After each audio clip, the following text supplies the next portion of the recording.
네, 상승미소 이명로 대표님 모셨습니다. 안녕하세요. 네, 안녕하십니까. 대표님께서 또 워낙 오랫동안 또 이렇게 주식시장 브리핑이라든지 네. 또 인사이트를 가지고 방송을 해오셨기 때문에 현재 시장을 또 어떻게 보시는지 네. 살펴보도록 하겠습니다. 네. 약간 좀 지난 이슈긴 한데 여기에 예. 대한 여진이 약간 계속 되고 있는 느낌이에요. 바로 이제 SVB 사태. 네. 이걸로 인해서 뭐 금융 불안이 지속이 되고 있고 촬영일 기준으로 이제 오늘 새벽 같은 경우에도 그 JP 모건 CEO 네. 같은 경우에 나와서 여전히 약간 좀 불안하다 그런 네. 얘기를 해서 사실 미국장에서는 금융주가 많이 빠졌단 말이죠. 예. 그래서 일각에서는 서브 프라임 직접 모습과 좀 유사하다 그런 얘기도 있는데 어떻게 보시는지 좀 궁금합니다. 일단 잘 보고 있습니다. 잘 모니터링하고 계신다. 네. 그런 의미고요. 사실 서프라임 사태, 즉 2008년 금융위기 때 보면 2008년 3월에 베어스턴스가 파산을 했고 파산하긴 했지만 이제 JP모건이 인수를 했고 2008년 9월에는 그 유명한 리먼 브러더스가 파산을 하면서 금융위기가 시작이 됐죠. 그러니까 금융기관이 파산했다라는 것만 보면 사실 SBB도 폐쇄는 되지만 결국 파산한 거 아니냐 이렇게 생각할 수는 있습니다. 그런데 이건 보이는 거고요. 사실 보이지 않는 것을 볼 수 있어야 저는 투자를 하는데 잃지 않는다고 봅니다.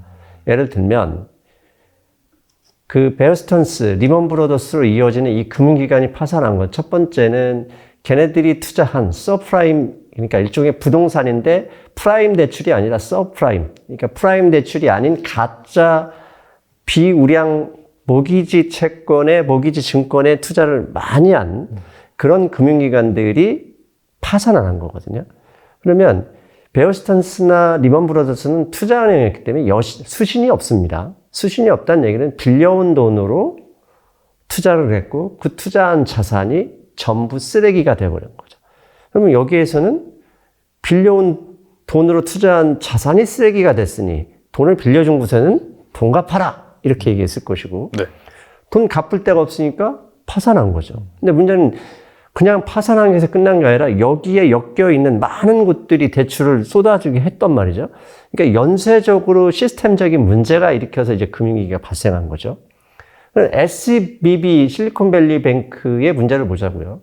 그러면 만약에 실리콘밸리 뱅크가 리먼 브러더스나 베어스턴스처럼 문제가 되려면 첫 번째, 여기에서 대출한 자산이 부실화돼야 하는 게 1번인 겁니다. 그런데 대출 자산이 부실화됐다는 그 어떤 현상이나 증거도 없습니다. 그럼 무슨 문제로 문을 닫았냐? 갑자기 예금자들이 몰려와서 예금 인출이 러시가 되니까 그냥 FDIC, 미국의 예금보험공사가 문을 닫게 만든 거예요. 자, 투자은행과 은행은 다릅니다. 은행은 아무리 돈이 없어도 그냥 중앙은행 가서 돈 빌려줘 그러면 빌려주게 되어 있습니다. 그게 지불준비금이란 말이에요. 그래서 중앙은행을 현대 경제학론은 the last resort라고 합니다. 마지막 대부자라고 합니다. 그러니까 돈 없으면 그냥 빌려주는 거예요. 그런데 SBB가 폐쇄하기 전날까지 예금 인출자들은 돈을 붙였다는 얘기는 없습니다. 다 줬습니다. 모바일 뱅킹으로 수십억 달러를 보다도 다 줬는데 갑자기 금요일 날 밤에 폐쇄를 시켜버렸거든요. 그게 완전히 다른 거죠. 즉 만약에 SBB도 예금자를 빌려오고 은행이지만 다른 데서 돈을 빌려서 투자를 했을 수도 있습니다. 근데 그 자산이 날라갔다면 다른 데에서 빌려준대. 예금자들이 몰려와서 장사정 척해주면 그런 일은 없었어요. 단순히 예금 인출자가 많아졌을 뿐인데 FDIC가 막아버린 거예요. 그럼 FDIC는 왜 막았을까를 추정을 해야 돼요. 예금 인출을 할 돈이 없었던 것도 아니고 이미 다 인출을 해줬는데 그냥 막았어요. 왜? 예금 인출이 많아지면 은행은 예금과 대출 비율을 맞춰야 됩니다. 그러면 예금 인출이 많아진 만큼 대출을 줄이든지 아니면 증자를 해서 이 비율을 맞춰줘야 돼요. 자기 자본 비율을. 그런데 그렇게 되면 은행 입장에서 증자를 발표했는데 실패를 했어요. 증자 25억 달러인가 증자를 발표했는데 바로 실패했고 그러면 이제 기다리는 게 다음 주부터 대출을 상환해야 되는데 대출을 상환하게 되면 여러 기업들이 무너질 수 있죠. 왜냐하면 투자한 기업들이 돈 내라 그러면 어디서 돈이 있습니까? 그걸 미리 FDIC와 미 재무부가 막아버렸던 거죠. 그러니까 위기로 갈 수 있는 걸 사전에 차단해버렸어요. 그러니까 위기가 안 된 거죠. 그러면 이제 SBB가 파산됐으면 이제 문제는 예금한 사람들이 25만 달러 넘은 돈은 보장을 못 받으니까 난리 났을 건데 정부가 바로 그랬어요. 25만 달러 이상 보장 다 해줄게 됐어요. 그럼 예금자들이 굳이 예금을 찾으러 올 이유도 없었고, 그리고 여기서 중요한 거, 왜 정부는 25만 달러 이상을 보장을 해줬을까? 그걸 생각해야 되거든요. 그 얘기는 제가 예상한 대로 예금 인출에 전혀 문제가 없는데 문을 닫게 있으니까 그건 정부 책임이죠. 소송에서 무조건 지게 돼 있거든요. 그러니까 옛날처럼 근본이제 화폐처럼 금이 없어서 뱉자라 그러면 답이 없었지만, 금이하고 상관없이 신용화폐는 뭡니까? 말 그대로 신용이에요. 신용은 중앙은행이 은행에 주면 되는 거니까 아무 문제가 없었단 말이죠. 그러니까 2008년에 금융기관 파산 사태와 이번에 SBB, FRC는 파산하지 않았지만 그런 그 직전까지 갔는데 이 원인, 진짜 원인에 대해서는 완전히 달랐다는 거죠. 그렇기 때문에 위기가 남들 다 위기라고 했지만 아무 위기도 없이 주식시장은 좋게 반응했고 금융시장 아무 문제가 없었지 않습니까? 그러니까 그걸 파악해야 되는데 단순히 금융기관이 파산했으니까 망했다. 그 얘기는 이것과 비슷하죠. 글씨를 잘 쓴 사람이 성공했다. 그럼 나도 글씨를 잘 쓰니까 성공한다. 그럼 뭐가 다른 거야? 그렇죠? 그러니까 기본적으로 현상만 봐서는 겁을 먹을 수 있지만 현상 안에 진짜 원인을 파악하는 능력은 스스로 기르셔야 됩니다. 알겠습니다. 일단은 뭐 이 부분 같은 경우에는 이미 정부가 나서서 결과적으로 해결을 했기 때문에 추가적으로 약간 뭐 연쇄적인 그런 리스크로 번질 가능성은 낮다라고 이제 정리해 볼 수 있겠네요. 그러니까 해결하고 말 것도 없어요, 사실은. SBB 땅 문 닫고 문 닫아 너희들 이러면 안 돼요. 문 딱 닫게 해놓고 인수차 차니까 인수차가 바로 나타났잖아요. 그러니까 정부가 해결할 게 아니라 인수차가 왜 나타났겠습니까? 자산 보니까 크게 나쁘지 않네 해서 제가 인수할게요. 끝난 거죠. 뭘 정부가 해결하죠? 해결할 게 없습니다. 문제가 생긴 게 없기 때문에. 정부는 좋아. 만약에 SBB가 자산부채를 정리하는 상황에 돈이 없으면 부족한 부분 예금자는 무조건 보장할게 이렇게 됐잖아요. 그런데 그것도 할 사이도 없이 다른 은행이 인수할게 그랬으니 상황이 끝나버린 거죠. 일단 뭐 금융, 뭐 리스크 같은 경우에는 여기서 정리를 하면 좋을 것 같고, 그 다음에 이제 최근에 이제 FOMC가 있었죠. 그래서 점도표를 보니까 한 차례 정도, 보니까 한 컨센서스가 한 5.2% 정도 거기에 딱 돼 있더라고요. 그 말은 즉슨 올해 여기에서 한 번 더 올린다 금리를 그런 말이라고 이제 볼 수가 있는데 이게 뭐 사실 최근에 이제 나오는 그런 데이터 같은 경우에도 보면은 약간 고용 지표도 이제 흔들흔들하는 것 같고 개인 지출도 약간 좀 둔화되긴 했잖아요. 그래서 이거 경기 진짜 오는데 금리 한 번 더 올려? 그러면 주식시장이 부정적이지 않을까? 그렇게 생각할 수도 있을 것 같은데 여기에 대해서 어떻게 보시나요? 점도표라는 것부터 항상 먼저 그게 뭔지부터 아셔야 됩니다. 사실 점도표라는 게 마치 자동차의 기어처럼 사람이 바꾸지 않으면 영원히 바뀌지 않고 직진만 하는 그런 거냐? 그게 아닙니다. 점도표는 페드의 이사진들한테 연말까지 금리가 몇 퍼센트 될 것 같습니다라고 그냥 찍는 거예요. 찍어서 이 사람들 여기 많이 찍었네. 그럼 평균값을 내서 여기가 평균 값이다라고 표현하는 겁니다. 근데 그게 변하냐? 변하죠. 왜냐하면 2007년 금융위기 직전에도 점도표를 보면 2008년, 9년에 계속 금리 올린다고 되어 있었고요. 가까이는 2008년, 2018년 12월 주식시장이 순간적으로 한 달 동안 20% 폭락했을 때도 2019년에 금리를 3회 인상 올린다고 되어 있었습니다. 그런데 2019년 가까이 보면 어떻게 됐죠? 2019년 7월에 바로 금리 내렸어요. 즉 점도표라는 것은 현재와 과거의 상황에서 앞으로 금리를 어떻게 할래? 라고 물어보는 거지 지금 경제 상황이 달리면 내릴 수도 있는 게 점도표일 뿐입니다. 그래서 굳이 점도표가 반드시 고정된 것이다. 그 자체를 저는 다르게 봐야 된다는 겁니다. 두 번째, 점도표보다 더 빨리 금리를 오를지 안 오를지 보는 게 시장의 채권금리입니다. 시장의 채권금리는 그러니까 점도표라는 건 페드의 이사진들 한 10몇 명이 모여가지고 점 찍어 이런 거고 그 상황, 경제 상황을 면밀히 조사해서 앞으로 금리가 어떻게 될까를 판단하는 건 채권금리입니다. 그러니까 수많은 돈이 채권금리를 바로 만들어내는 거죠. 금리 앞으로 올라갈 게 아니라 내려가야 돼 그러면 채권을 더 사는 것이고 반대로 금리는 더 올릴 것 같다면 채권을 팔아서 채권금리가 올라가겠죠. 그런데 오늘이 4월 5일, 오늘 새벽 미국의 2년 만기 채권금리는 3.89%로 끝났습니다. 맞아요. 2년 만기 채권금리는 기준금리를 그대로 대변한다는 게 정설이거든요. 그러면 점도표고 뭐고시 필요 없는 거죠. 상황을 보니까 연말까지 금리를 올릴 상황이 아니야. 이대로 있다가 7월 정도부터는 금리를 내릴 것 같아라고 이미 채권 시장은 파악하고 배팅을 하고 있는 거죠. 그런 면에서 보면 점도표는 크게 중요하지 않다라는 게 제 생각입니다. 근데 사실 그렇다면 이제 연준에서 금리를 뭐 네. 올해 하반기 정도에 내린다라고 네. 한다면은 사실 인플레이션이 어느 정도 잡혀야 되잖아요. 네. 그러면은 이제 인플레이션 같은 경우에도 여기에서 계속해서 둔화돼서 약간 정상화될 걸로 보시는 건가요? 인플레이션 정책이 먼저 무엇이냐를 따져야 됩니다. 한 번 오른 물가가 내려온 적이 있나요? 다시 내려가진 않죠. 그럼 디플레이션이니까. 네. 그렇죠. 절대로 내린 적이 없습니다. 중앙은행의 인플레이션 정책은 과거의 가격으로 회를 내리는 게 아니라 상승률을 둔화시키는 게 목적입니다. 그렇죠. 한 번 오른 라면 값이 빠진 적이 있습니까? 없죠. 한 번 오른 김치찌개 값이 빠진 적이 있습니까? 빠지는 것은 여러분들 임금밖에 없습니다. 월급 외에는 절대로 내려가지 않습니다. 중앙은행은 내려가는 걸 원하는 게 아니라 올라가는 상승률을 둔화시키는 거거든요. 그러면 여기서 인플레이션 정책이란 뭐냐? YOY, 연간 기준이거든요. 2022년 4월부터 물가가 급등하기 시작을 했고요. 그렇다면 올해 4월부터는 이미 많이 올랐기 때문에 상승률 둔화는 그냥 정해져 있는 수준이에요. 그걸 보셔야 되는 거죠. 그러니까 그리고 또 두 번째, 그러면 페드가 왜 금리를 올렸냐? 원자재 가격이 올라가는데 올라가는 만큼 수요가 따라왔네. 수요가 따라오니까 이 기업들은 따라오면서 또 가격을 올리니까 이러면 화폐 가치가 폭발하니까 쓰레기가 될 수 있거든요. 이걸 막아야 되는데 그럼 막는 방법은 페드가 기업을 혼낼 수는 없으니까 네. 수요를 죽이자. 어떻게? 금리를 올리면 실질 소득이 줄어드니까 소비를 못할 것이다. 이거였거든요.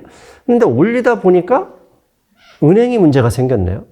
그러니까 파월 의장도 지난 3월 중순 FOMC에서 분명히 얘기를 했습니다. 은행 사태로 인해서 금리 인상 효과가 일어나고 있다. 이게 뭐죠? 은행 사태로 인해서 은행들이 대출을 줄이고 소비자들이 지갑을 닫고 있다. 이런 의미거든요. 그 얘기는 뭐죠?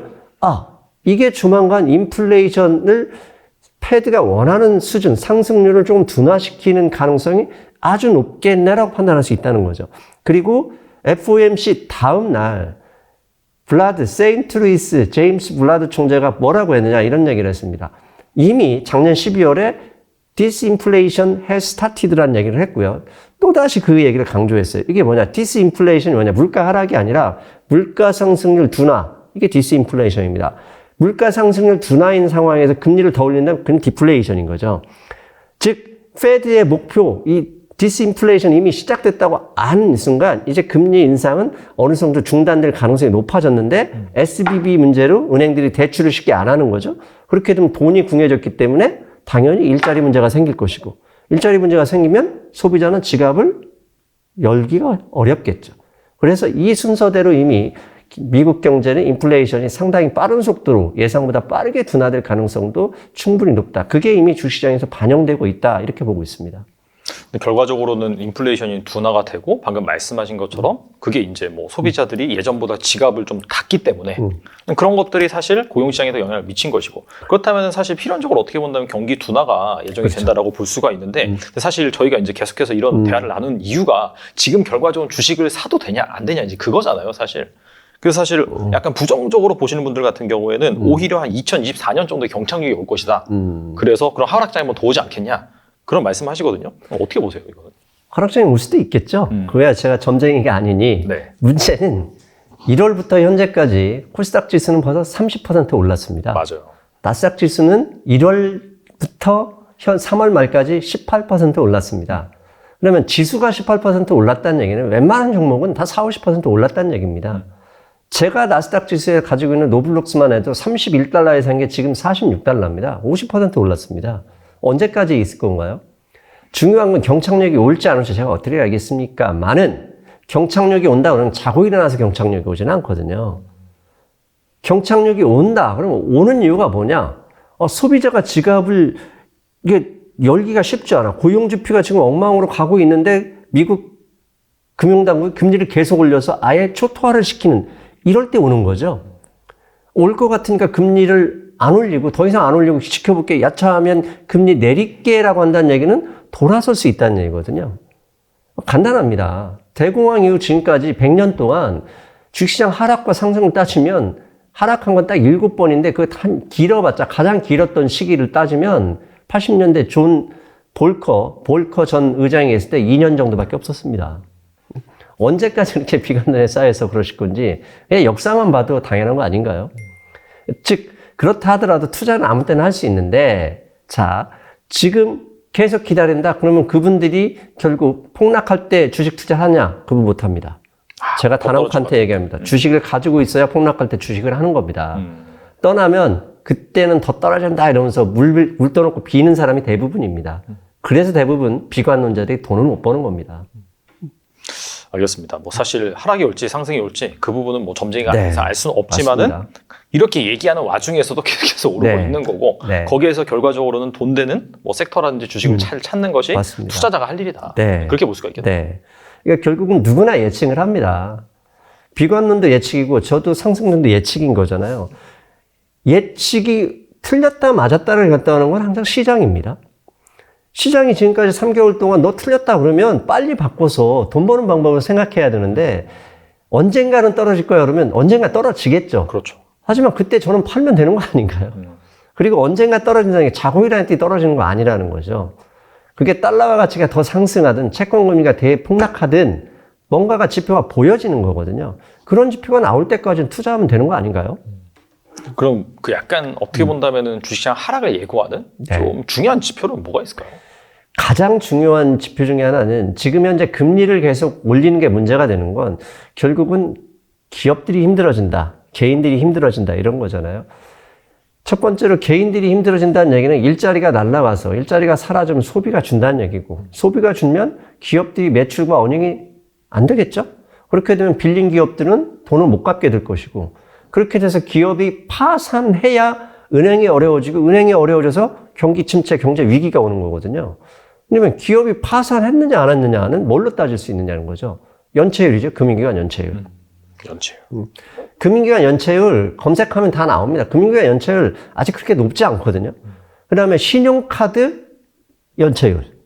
그것도 조사하면 다 나옵니다. 그냥 구글 검색에서 크레딧 카드 딜링컨시라고 검색하면 나오거든요. 실시간으로 나오는데 그런 검색해서 별 문제가 없으면 아무 문제가 없는 거예요, 현재는. 그리고 그것조차 걱정이 된다 그러면 하이힐드. 어차피 나쁜 기업이 먼저 파산하거든요. 나쁜 기업들이 파산하는 리스크는 항상 하이힐드 채권, 즉 정크펀드의 이 정상 금리와 정크펀드의 이 스프레드가 얼마나 벌어졌냐로 측정할 수 있거든요. 하이힐드 스프레드 조사해보면 되는 거거든요.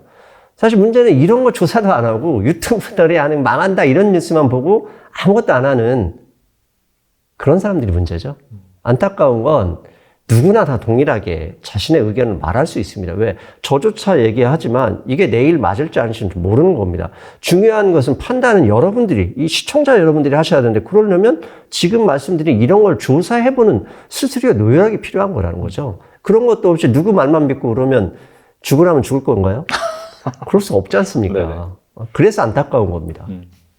방금 또 말씀하신 세 가지 지표 이런 것들을 잘 확인을 하고 이런 것들에 뭔가 뭐 의미 있는 중대한 변화가 있다라고 한다면은 그때 가서 약간 리스크 관리를 한다든지 그런 지혜가 필요하고 그 전까지는 현재 분위기를 좀 즐기면 된다. 그렇게 그러니까 너무 어렵다 그러면 제가 작년에 발간한 투자의 감각에서 앞으로 달러화 인덱스가 투자를 먼저 보여주는 벨웨더로 작용할 것이다 그런 얘기를 했었습니다.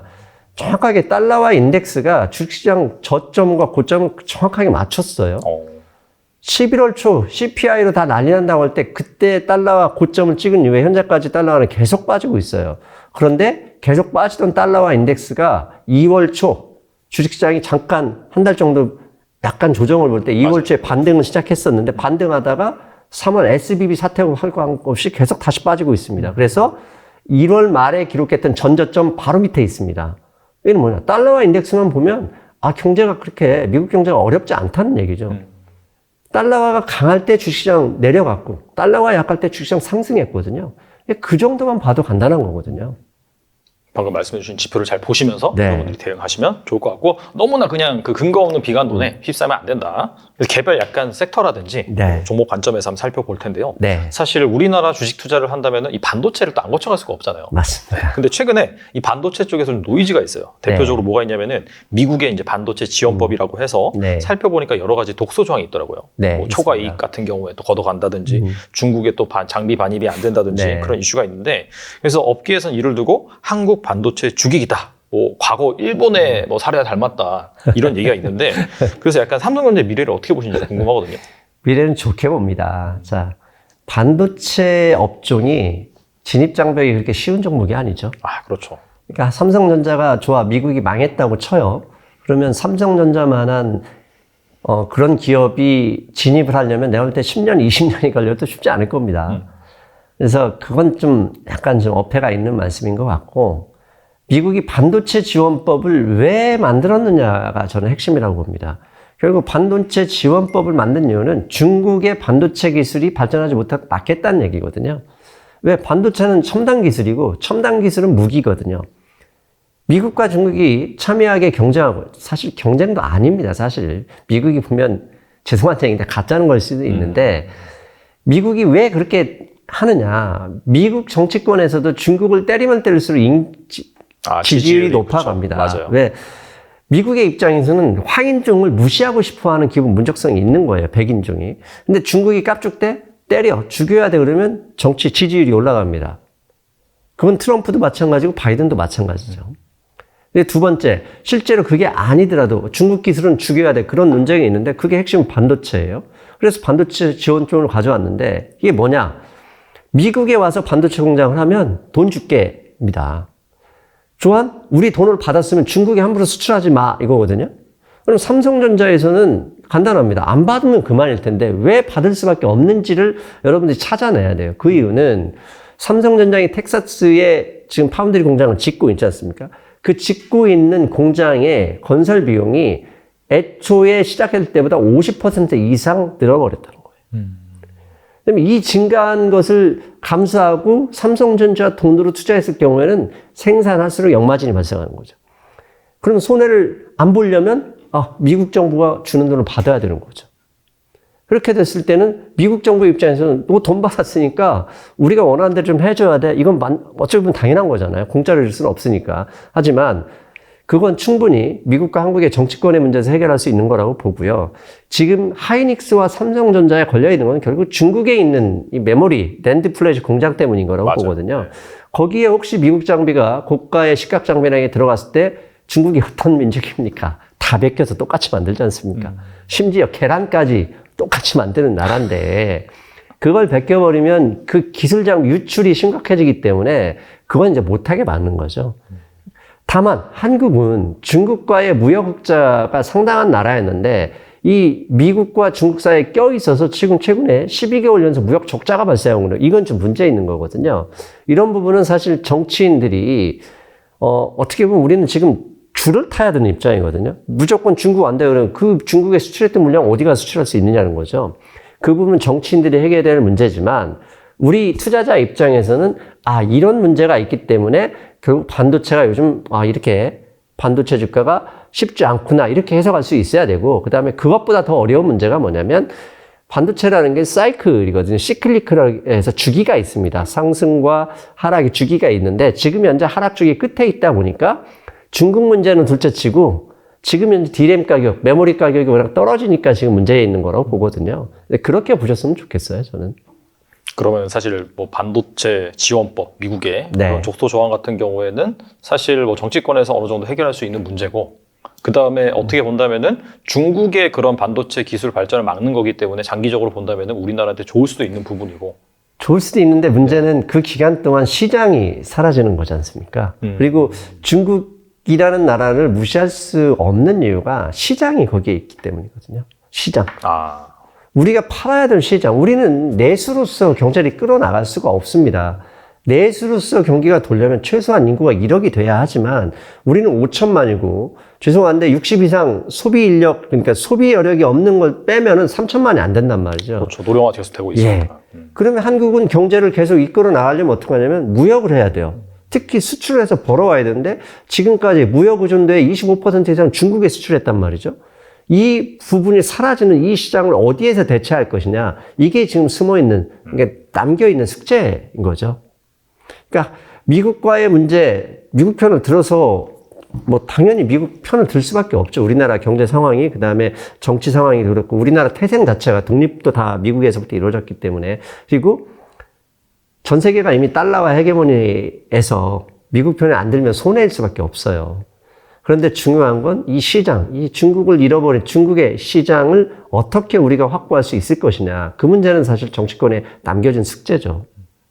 제가 약간 좀 헷갈리는 게 네. 결과적으로 이제 중국이 약간 무서운 게 좀 신경 쓰이는 게 결과적으로 그 어마어마한 시장 그것 때문에 말씀하셨잖아요. 근데 이제 미국의 이런 반도체 지원법이 딱 등장을 하면서 어떻게 본다면 이 가운데 낀 상황인데 네. 그럼에도 불구하고 서두에서 삼성전자의 미래는 이제 밝다라고 네. 네. 말씀하셨는데 그렇다면은 이것 말고 이거를 좀 커버할 수 있는 그런 뭐 또 다른 그런 근거가 있어서 그렇게 말씀하시는지 궁금하거든요.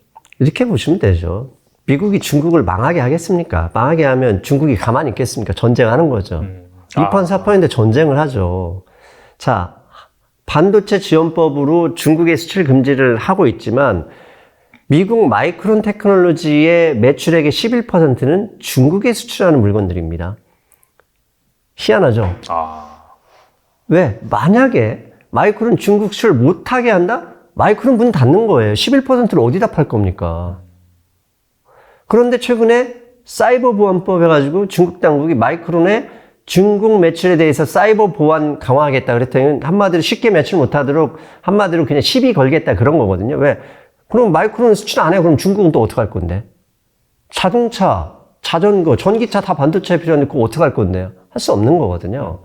그러니까 결국은 삼성전자의 중국의 반도체를 아예 수출하지 못하게 하는 게 아니라 고도화된 기술, 뭐 애칭 기술이니 시각 기술이니 EUV 장비 이런 것들 중국이 가져가면 다 베껴서 지네 거 만들어 버리니까 그걸 못하게 이렇게 어떻게 보면 통제하겠다는 것이고, 그 이유는 정치인들의 지지율 싸움이죠. 근데 지지율 싸움도 하다가 미국 기업도 분명히 반도체 기업들이 중국에 팔아야 되는데 못 팔게 되면 결국은 또 로비가 들어갑니다. 당장에 마이크론부터 11% 매출을 못하게 되면 답이 없을 텐데요.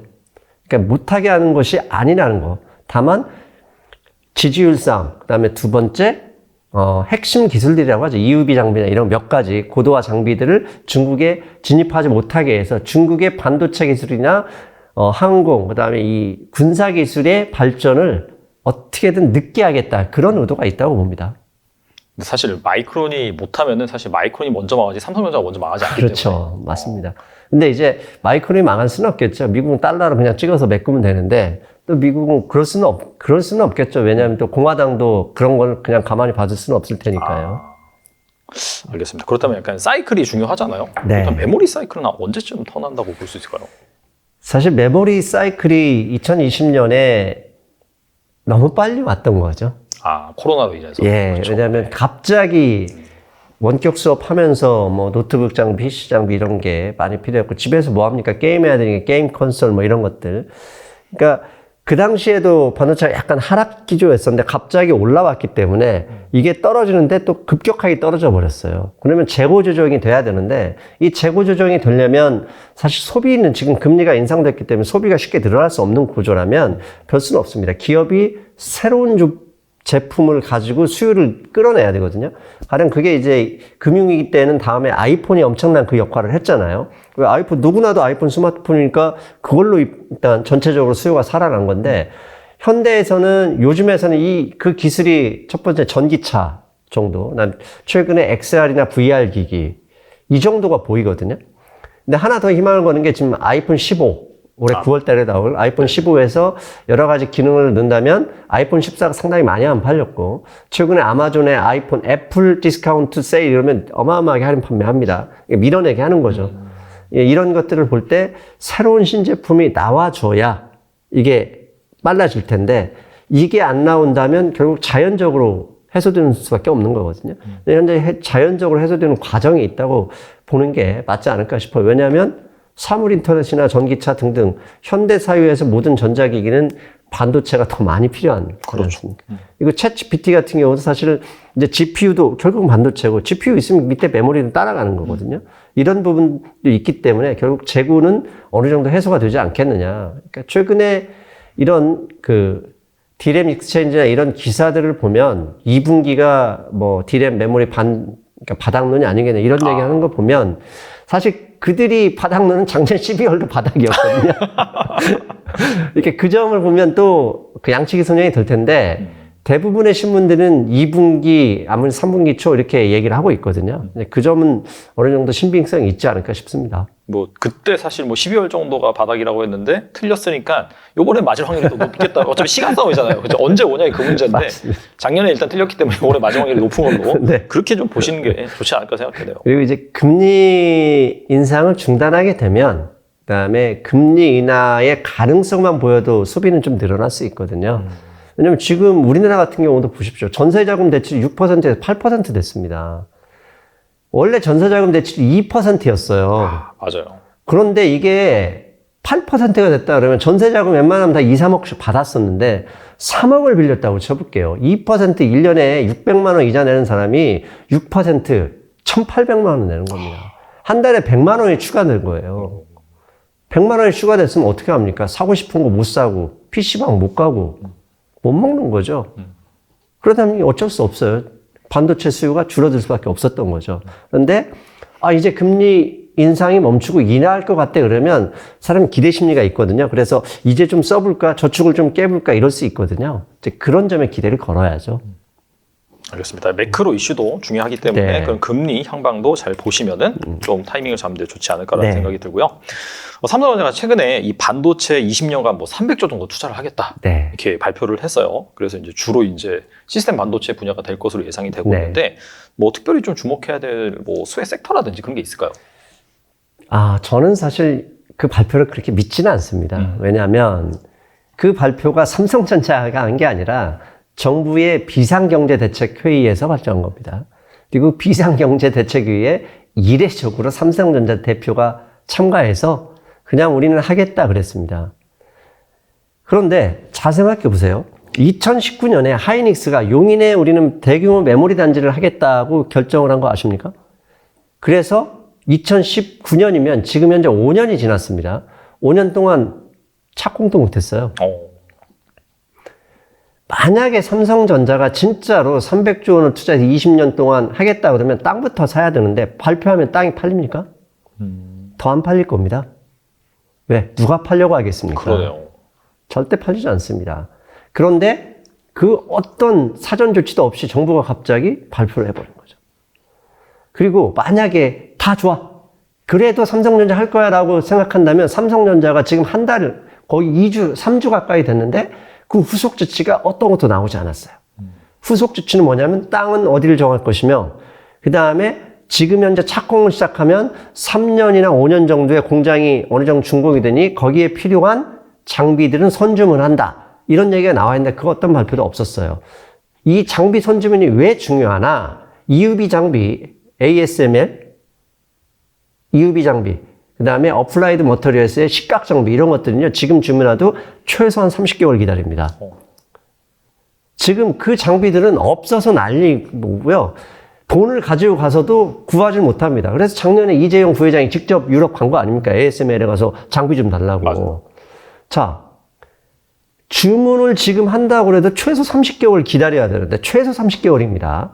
그런데 300조 단지를 추천한다 그러면 30개월 아니라 50개월 기다릴 수도 있는 문제인데 그 어떤 장비를 주문한다는 얘기가 안 나오고 있어요. 그리고 3주가 지났는데 삼성전자가 뭘 하고 있다, 뭘 하겠다는 얘기는 단 한마디도 없습니다. 이상하지 않습니까? 즉, 그 다음에 나온 뉴스들은 뭐냐? 용인 지역의 아파트 값이 올랐다. 그렇죠. 부동산 가격 들썩. 제가 볼 때는 삼성전자와 미처 합의도 하기 전에 정부의 선심성 정책, 그래서 지지율을 제고하기 위한 정책으로 보이고요. 그 첫 번째 이유는 당연히 요새 부동산 가격이 안 좋지 않습니까? 서울 근교 용인에서 부동산 시장이 들썩여주면 분당 서울까지 이어질 수 있다는 어떻게 보면 정부의 기대 심리 때문에 서둘러 발표한 게 아닐까 싶습니다. 그래서 혹시라도 물론 이제 그 당시에 3월 15일자 오후 뉴스에 긴급하게 나왔고 3월 16일부터 약 2주 정도 이 삼성전자의 파운드리 밸류체인에 있는 뭐 하나마이크론이니 SFA 반도체니 그다음에 이제 후궁정 그런는 뭐 가령 두산 테스나니 이런 업종들이 상당히 많이 올랐습니다. 맞아요. 거의 60% 70% 올랐는데 그게 다입니다. 그다음에 지금은 더 이상 그 모멘텀을 더 실어줄 삼성전자의 추가적 조치가 안 나오니까 그냥 줄줄 세고 있는 거죠. 자, 여기서 그렇다면 제가 틀릴 수도 있어요. 제 생각이. 하지만 중요한 건 여기에서 주가 떨어질 때 싸다고 함부로 들어갈 때가 아니라는 거죠. 왜? 들어갔던 사람들이 지금 삼성전자의 후속 조치가 아무것도 안 나오니까 팔고 싶어서 기다리고 있을 뿐이거든요. 그럼 여러분한테 물릴 수가 있다는 얘기죠. 그럼 여러분들이, 시청자 여러분들이 확인해야 되는 것은 삼성전자에서 EUV 장비니 어플라이드 머터리얼의 장비를 신청한다. 이런 뉴스가 나오면 빨리 가서 그때 하나마이크론이든 아니면 관련 업체, 이 밸류체인에 있는 업체들의 주식을 사는 게 낫겠죠. 그런 뉴스가 나오기 전에는 저는 사지 않는 게 좋겠다. 그렇게 생각을 합니다. 실제로 그 투자 계획이 실현되는 시점이 방금 말씀하신 네덜란드라든지 그런 굴지의 회사로부터 이제 장비를 들여오는 발주를 하는 그런 타이밍이니까 그런 것들을 확인하고 사도 사실 늦지 않은 것 같아요. 맞습니다. 왜냐하면 하이닉스 보세요. 2019년에 발표해서 용인 지역에 그쪽에 가보면 지금 난리가 났어요. 땅 못 준다고. 혹시 이제 죄송합니다. 골프 치러 가다 보면 그쪽으로 지나가면서 몇 번 지나가는데 안 준다고 그러고 5년이 지났지만 첫 삽도 뜨지 못했어요. 그걸 삼성전자가 모를 일 없고 땅도 안 산 상태에서 지금 발표? 땅은 어디서 구하는지 그건 참 그것부터 의문입니다. 그래서 사실 발표가 나와서 저도 이거 괜찮겠다 했는데 그 이후에 나오는 삼성전자의 후속 조치가 없는 걸 봐서는 이건 정치권에 어떻게 보면 좀 무리수였다 그런 생각을 합니다. 2차 전지 얘기로 좀 넘어가 볼게요. 예. 최근에 진짜 에코프로 뭐 에코프로뿐만 아니라 뭐 코스모 그룹도 마찬가지고 좀 엄청나게 올랐어요. 연초부터. 맞습니다. 많이 오르는 그런 기업은 막 거의 3배 정도 오르고 막 그렇게 됐는데 그러다 보니까 이제 2차 전지가 아니면 주식이 아닌 약간 좀 그런 분위기도 형성이 되고 그래서 지금이라도 좀 들어가도 될런지 이렇게 고민하시는 분들 많은 것 같아요. 어떻게 생각하시나요? 들어가도 되죠. 그런데 지금 현재 위치에서 들어간다는 얘기는 그거거든요. 나는 들어가서 조금만 먹고 나올 수 있는 자신감이거든요. 근데 확률이 많이 떨어지겠죠. 저는 2차 전지는 이제 다 끝물이라고 봅니다. 계속, 엊그제도 방송에서 그런 얘기를 했었는데, 그 이유는 첫 번째로 보면, 거시경제 환경에서 볼 수 있습니다. 월요일에 테슬라가 약 6% 정도 하락했습니다. 그리고 오늘 새벽에도 1% 정도 하락했는데 실적을 보면 대단한 실적이 나왔습니다. 중국 판매 사상 최대 나왔습니다. 근데도 주가가 떨어졌어요. 그 이유를 잘 생각해야 된다고 봅니다. 뭐냐? 테슬라가 1분기 판매량 상당히 높아서 예측치를 넘어섰는데도 불구하고 6% 빠졌어요. 왜 빠졌냐? 재고량이 많다는 겁니다. 중국 판매량 사상 최대였는데 앞으로는 쉽지 않을 것 같아. 왜? 중국에 있는 니오나 뭐 몇 군데 업체가 있지 않습니까? 리오토, 니오 뭐 이런 데들이 지금 수요량이 만만치 않아서 대규모 할인 판매에 들어가고 있거든요. 그런 상황이라면 2차 전지도 이게 결국은 자동차가 팔려야 2차 전지 양극재든 뭐 분리막이든 팔 거 아닙니까? 자동차가 생각만큼 안 팔리고 있어요. 그럼 왜 안 팔렸나? 금리가 높으니까 결국 할부로 사야 될 텐데 못 사요. 그럼 간단하게 판단하죠. 가격을 떨어뜨리면 되잖아. 떨어뜨릴 수 있는 여지가 적어요. 왜? 자동차 판매 원가의 40% 가까이가 배터리예요. 배터리의 또 큰 핵심 부분은 양극재고요. 그렇죠. 그러면 전방 산업인 자동차가 재고가 늘고 판매량이 예상보다 줄어들고 있는 상황이라면 양극재 업체들은 가격을 계속 지금처럼 높게 받을 수 있을까? 그걸 생각해 보셔야 되는 문제고, 최근에 SDI나 이런 부분들, LFP 배터리가 계속 얘기가 나옵니다. LFP 배터리가 왜 얘기가 나왔을까도 여러분 생각하셔야 돼요. 왜? LFP 배터리는 저렴합니다. 하이니켈, 니켈 3원계보다 인산철 배터리가 가격이 쌉니다. 단, 가격이 싼 만큼 주행거리는 짧아요. 하지만 시내에서 주행한다고 300km 크게 문제될 건 없다고 보는 거죠. 즉, 그렇다면 이제는 LFP 배터리가 나와서 3원계를 대체 이게 아니라 LFP 배터리가 계속적으로 회자 드는 이유는 결국은 배터리 가격을 낮추려고 하는 것이구나. 배터리 가격을 낮춰야 자동차를 더 팔 수 있을 테니까 그렇게 된다면 양극재 단가는 보장받을 수 있을지 몰라도 최근에 리튬 가격 하락 이런 것도 다 감안하셔야 되거든요. 그렇다면 이 양극재님 분리막이든 이 업체들조차도 마진을 좀 축소당할 여지가 분명히 있다는 이게 첫 번째고요.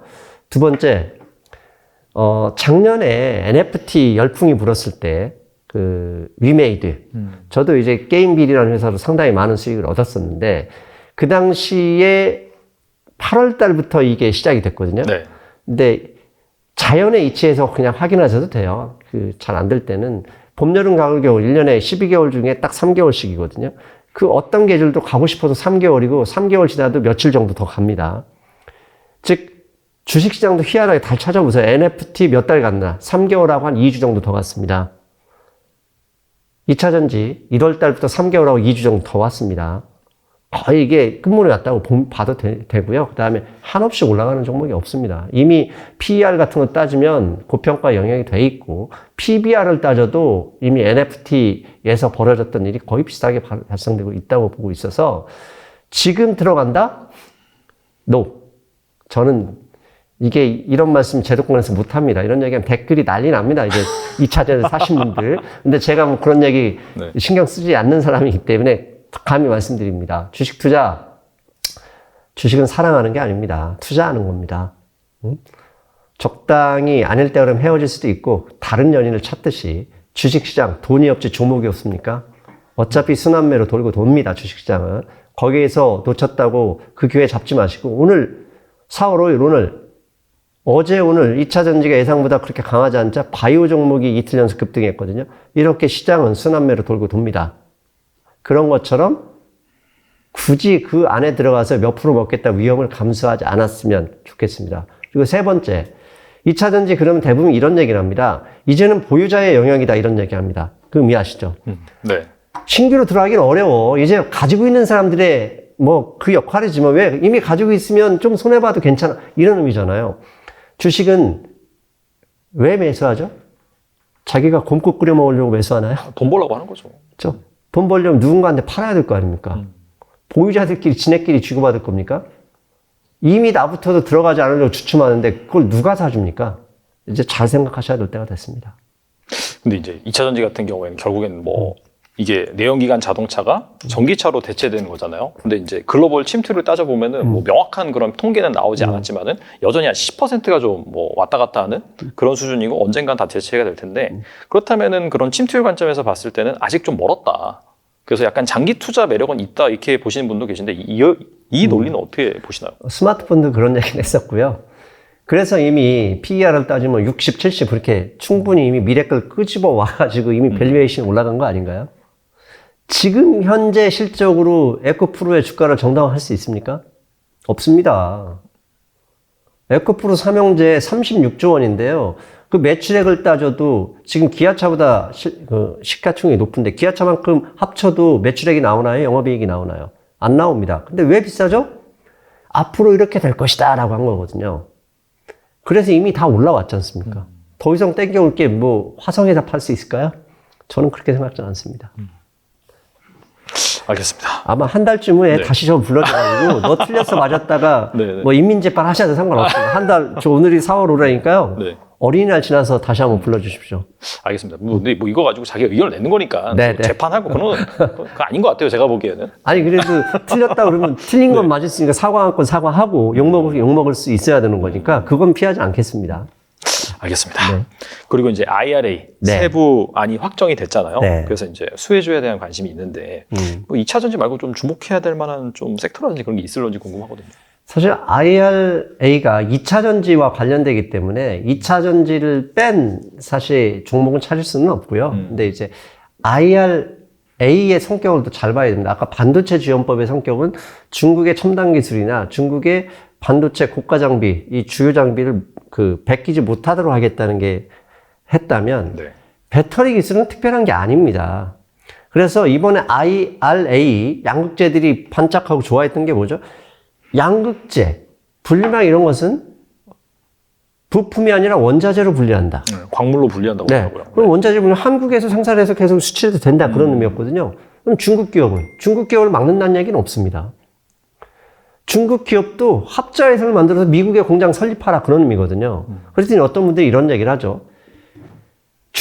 미국이 설마 그렇게 하겠어? 지금 반도체는 중국으로 기술 이전 가는 걸 막으려고 하는 것이고요. 중국에서 LFP, 한국비다가 분명히 온라인에 이 기술을 미국이 가서 하겠다는데 미국이 반대할 이유가 뭐가 있죠? 가져와서 지네가 만들겠다는데 문제가 생기면 국유화하면 그만 아닙니까?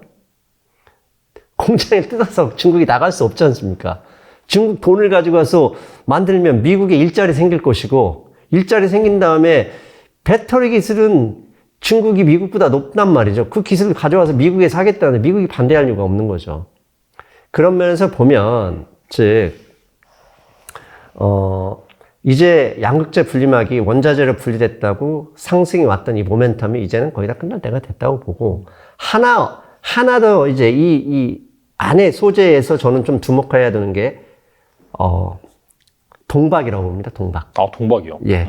왜냐하면 오늘 테슬라가 어제 뉴스에 나왔는데 테슬라가 SKC에서 뭐 10년 동안 동박을 대규모로 계약을 했다 이런 뉴스가 나왔습니다. 네네. 그러면 동박은 테슬라가 왜 필요하죠? 자체 생산 때문에. LFP 배터리입니다. LFP 배터리입니다. 즉 동박은 뭐냐? 동박은 부품으로 분리되어 있어요. 원자재가 아닙니다. 그럼 동박은 미국에서 직접 생산해야 된다는 얘기입니다. 근데 SKC가 미국에 공장이 있지 않습니까? 그리고 혹시 못하더라도 유럽에 있기 때문에 유럽하고 FTA 체결되어 있기 때문에 큰 문제는 없을 가능성이 있단 말이죠. 그런데 LFP 배터리에는 하이니켈보다 동박이 3배 들어갑니다. 그리고 테슬라가 지금 계속 얘기가 나오는 게 반값 전기차죠. 반값 전기차의 배터리는 무조건 LFP입니다. 그리고 앞에서 말씀드렸죠. 전기차의 수요, 판매량이 예상보다 줄어들고 있다. 줄어들고 있다면 이걸 늘리려고 하면 테슬라 입장에서는 당연히 반값 전기차. 반값 전기차를 위해서는 LFP 배터리. LFP 배터리에는 3원계 배터리보다 동박이 3배 더 들어간다. 그런데 동박은 한국에서 수출이 안 되네. 부품이니까. FTA 국가에서 있든지 아니면 유럽에 있든지. 유럽은 지금 해결하고 있지 않습니까? 그 다음에 제가 알기로는 SKC가 미국에도 공장을 추진하고 있거나 추진하는 걸로 알고 있거든요. 그래서 테슬라하고 하는 거라고 보는데 이제는 혹시 2차전지 소재가 간다면 이 분리막이나 양극재가 아닌 그동안 관심을 덜 받았던 이 동박 쪽이 아닐까 싶습니다. 알겠습니다. 아이디어 잘 여러분들이 보시면서 판단을 하시면 좋을 것 같고요. 그 다음에 2차 전지가 이제 뭐 앞서 말씀하신 것처럼 거의 다 왔다라고 보시기 때문에 그렇다면 2차 전지 다음에 좀 뭔가 증시를 주도할 만한 괜찮은 주식으로 뭘 보시는지 궁금하거든요. 일단 어제 오늘 바이오 종목들이 상한가, 대규모 상한가 치고 오늘 핫했습니다. 오늘 엄청 올랐더라고요. 오늘 핫했습니다. 그 이유가 바이든 대통령이 암 프로젝트 뭐 이런 연설을 했었어요. 자, 돈이라는 건 더 이상 수익이 낼 곳이 없다 그러면 새로운 수익처를 만드는 게 돈입니다. 테마를 만드는 거죠. 이제 2차 전지에서 돈을 벌 만큼 벌었어. 그러면 반도체로 가야 되는데 반도체는 아직 수요가 덜 나왔네? 이런 문제가 있을 것이고 바이오는 사실 수요고 뭐 안에 테마로 돌 수 있는 업종이기 때문에 일단 바이오 쪽으로 왔다고 보고요. 또 하나는 이 상승률이 그만큼 얼마든지 이게 늘어나기는 쉽지 않겠지만 이제 중국 관련주도 다시 한번 봐야 될 때가 아닐까 싶어요. 왜냐하면 중국하고 우리나라가 지금 현재 이 무역 흑자 그다음에 이 갈등 문제 때문에 과거처럼 좀 그렇지는 않겠지만 중국 사람들이 한국에 왔을 때 얻어가는 가령 뭐 이제 카지노나 이런 거 GKL이나 롯데관광개발 이런 종은 단체 관광만 허용이 된다면 상당히 급등할 수 있는 여지가 남아있거든요. 왜냐면 어차피 그쪽은 다 중국 관광객이 단체로 와서 도박 좋아하는 그들이 돈을 쓰고 가야 되잖아요. 그런 문제가 있을 것이고, 그 다음에 이제 미국이 금리 인상을 거의 중단한다 그러면 지금까지 최근 3개월 동안 가장 주식시장에서 많이 빠진 종목, 오르지 못하고 철저히 소외당한 게 소비재입니다. 윤석열 대통령이 나서서 가격 올리지 마. 이래버렸거든요. 그러면 그렇게 되면 미국이 금리 인상을 중단하고 인하 강성으로 간다 그러면 미국의 물가 상승률이 둔화됐다는 의미고 미국의 상승률이 둔화하면 한국도 그냥 자연히 따라서 둔화됩니다. 그렇게 되면 철저하게 소외당했던 소비재들에서도 기회가 생길 수도 있어요. 그런 점은 금리 인상은 언제 중단하느니 그걸 좀 지켜봐야 되겠죠. 그런 점을 보고 염두에 두셨으면 좋겠습니다. 소비재라고 한다면은 약간 뭐 음식료라든지 그런 걸 다 포함하는. 그렇죠. 대상, CJ 뭐 이런 것들이죠. 그러니까 하이트, 진로 이런 맥주 회사들, 그다음에 뭐 라면 회사들, 과자 회사들 주가 한번 보십시오. 남들 지금 2차 전진이 저만 하더라도 지금 최근 한 달째 수익률이 상당히 많이 올라왔는데 그런 종목들은 계속 마이너스입니다. 뭐 있는지도 몰랐네요. 지금 말씀하시니까 기억이 나네요, 갑자기. 네, 가격 올리지 말라고 이렇게 나오니까 문제는 가격 올리지 말라고 해서 못 올렸지만 물가 상승률이 조금만 잡힐 것 같다? 그러면 올릴 양만큼 아니죠. 못 올린 거에 더 올려버립니다. 그래서 소비자가 급등을 할 수도 있습니다. 그런 종목들은 미국의 금리 인상 중단과 함께 테마로 충분히 놀 수 있습니다. 그렇다고 이제 2차 전지 그 양극재 에코프로처럼 4배, 5배 오르기는 쉽지 않겠지만. 그쵸. 그건 힘들죠. 예, 순간적으로 최근에 그 삼성의 파운드리 그 300조 클러스터 때문에 이 관련주들이 약 60%, 70% 오른 거, 그 수준은 충분히 나올 수도 있습니다. 그리고 리오프닝 쪽 말씀하셨는데, 네. 그러면서 뭐 그런 카지노와 관련된 네. 복합 리조트? 그런 쪽 말씀하셨는데, 사실 약간 좀 벌써부터 반응을 하고 있는 게 그 LCC 쪽. 뭐 저가항공사들 같은 경우에는 지금 보니까 주가 흐름이 좋더라고요. 예. 그런 것들이 약간 좀 실마리를 준다라고 볼 수가 있겠네요. 저 이제 LCC 같은 경우는 한국에서 지금 해외로 나가는 사람이 어마어마하게 많지 않습니까? 근데 이 카지노는 한국 사람이 갈 수가 없어요. 그렇죠. 누가 가느냐? 외국인들이 가야 되는데 가장 도박을 좋아하는 민족이 어딥니까? 중국이거든요. 그래서 마카오 일대에 지금 카지노는 최근에 어닝 발표 어마어마하게 올라가고 있지 않습니까? 한국에 와야 돼요. 단체 관광이 지금 한국하고 몇 개 나라만 지금 금지되어 있는데 풀려버리면 중국 사람들 와서 단체로 때려가서 카지노 합니다. 그 단체 관광 뉴스, 이게 언제 나오느냐? 저는 그걸 기다리고 있는 거죠. 보니까 이제 이건 여담이긴 한데, 네. 국민연금이 그 보니까 전일 이제 지분 공시를 했는데, 롯데 관광 개발을 신규 샀더라고요, 보니까. 왜냐면 제가 엊그제도 그렇고 최근에 이제 여의도 기관 매니저들을 만나서 저도 이제 시장이 어떤지, 기관들은 어떤 투자를 하는지 이렇게 여쭤보고 의견을 듣는데 롯데관광 개발을 기관들이 일단 다 좋아합니다. 왜냐하면 결국은 관광객 풀려서 중국 사람들이 이 정도 숫자가 올 것이다. 현재는 단체 관광객이 아니고 그냥 개인 입국하는 거잖아요. 근데 개인 입국하는 것과 단체 관광은 차원이 다릅니다. 그리고 단체 관광이 와야 되는 이유는 간단하죠.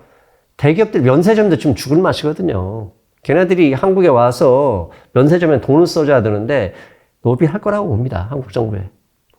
면세점 누가 현대, 삼성, 롯데 다 힘있는 기업들이 가지고 있지 않습니까?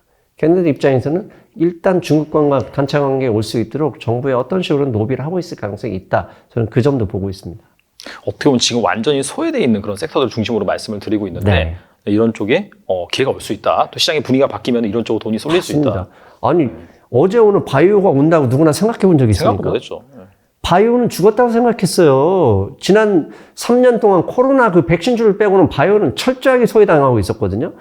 오늘 상한가치는 매드팩토라는 종목, 그게 15만 원 하던 게 15,000원까지 갔다가 이틀 상한가치가 지금 25,000원 하더라고요.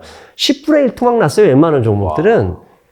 다 무시했었는데 이틀 연속 이렇게 올 줄 몰랐었거든요. 즉 시장이 좋아진다는 얘기는 뭐냐면 2차 전지가 좀 빠져도 그 돈이 물려가서 다른 테마를 또 형성한다는 의미거든요.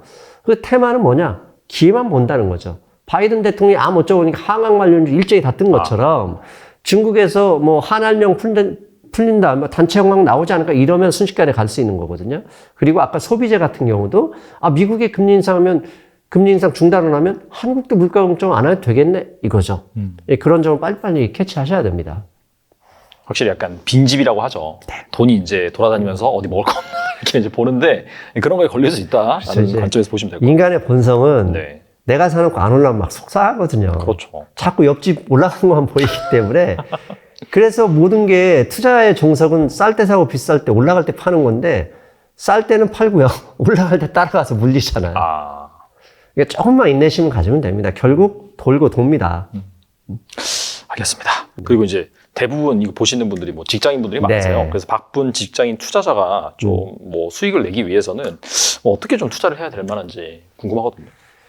직장인들이 투자하기가 쉽지 않습니다. 왜냐하면 직장인들, 이 사람이 투자를 해서 또 이제 스몰캡들, 변동성이 심한 스몰캡들에 투자하면 자꾸 화장실 가거든요.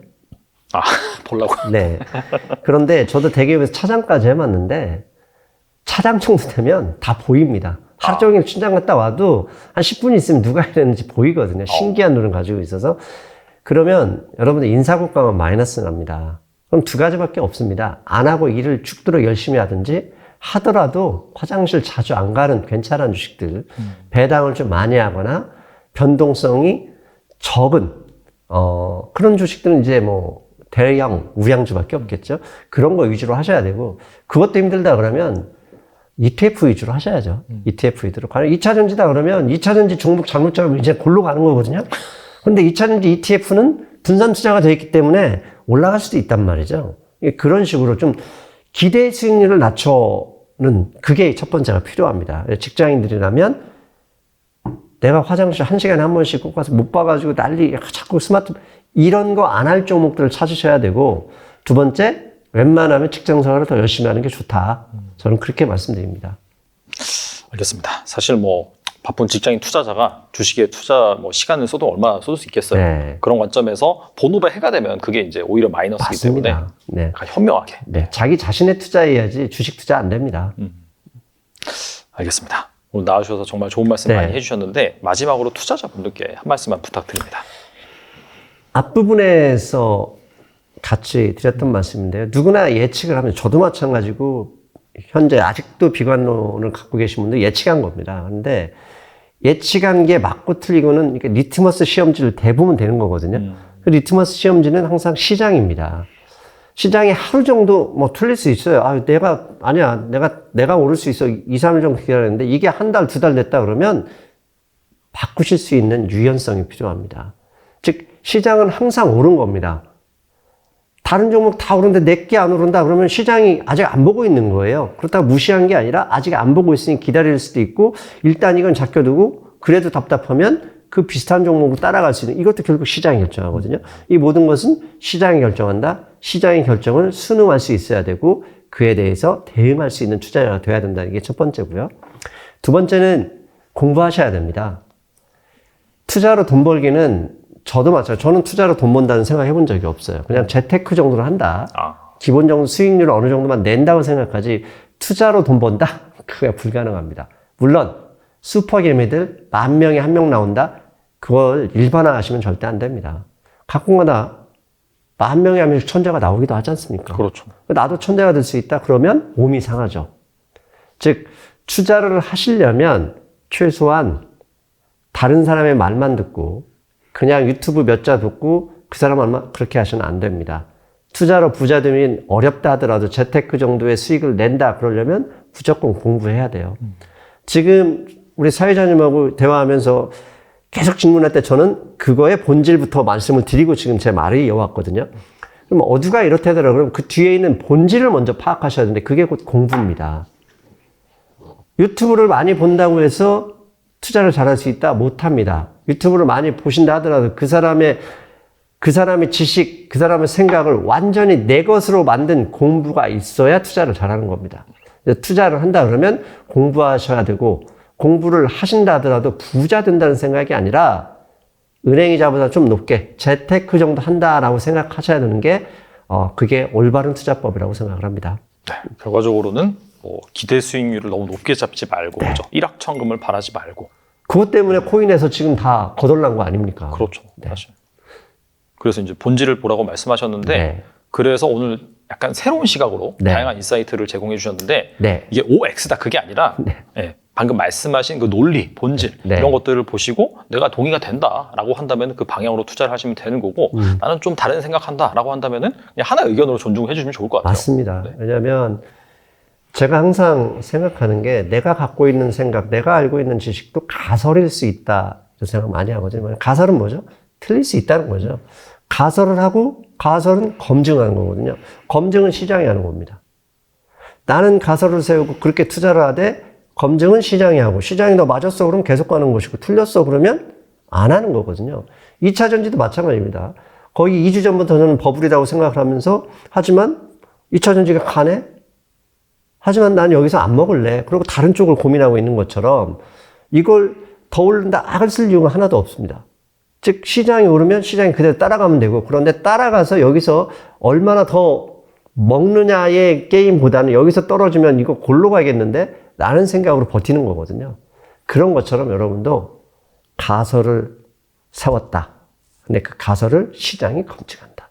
그래도 안 되면 상승미소TV 오셔서 보시면 사이다 TV만 사이다 경제만 오지 마시고 상승미소TV도 오시면 됩니다. 네, 가서 양질의 좋은 방송 많이 하고 계시기 때문에 네. 한번 인사이트 들어보시면 분명히 투자에 큰 도움이 될 거라고 생각이 됩니다. 감사합니다. 네, 지금까지 이명로 대표님 나오셔서 감사합니다. 네, 고생하셨습니다.